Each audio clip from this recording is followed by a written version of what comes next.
ভারতের মুম্বাইয়ে মঙ্গলবার ভয়াবহ ধূলিঝড়ে একটি দৈত্যাকার বিলবোর্ড ভেঙে পড়ে অন্তত ১৪ জন মারা গেছেন। এছাড়া আহত হয়েছেন আরও অন্তত ৬০ জন। এনডিটিভি জানায়, সোমবার স্থানীয় সময় বিকেল ৪টার দিকে মুম্বাইয়ে হঠাৎ আকাশ কালো আকার ধারণ করে ভয়াবহ ঝড় শুরু হয়। কিছু বুঝে ওঠার আগেই ধূলিঝড় শুরু হয়ে একটি পেট্রোল পাম্পের উপর বিলবোর্ডটি ভেঙে পড়ে। পাম্পের বিপরীত পাশে ছিল এটি। ঘটনাস্থলে হতাহত হন অনেক মানুষ। অনেকে ওই বিলবোর্ডের নিচে চাপা পড়েছিলেন। তাদের মধ্যে ৬৭ জনকে জীবিত উদ্ধার করা হয়েছে। এই দুর্ঘটনায় বিলবোর্ডটি সেখানে স্থাপনের অনুমতি ছিল কিনা তা খতিয়ে দেখছে নগর কর্তৃপক্ষ।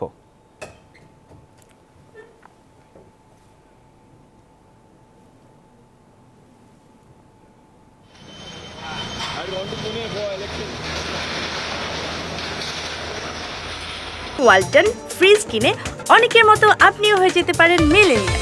সেরা পণ্যের সেরা অফার।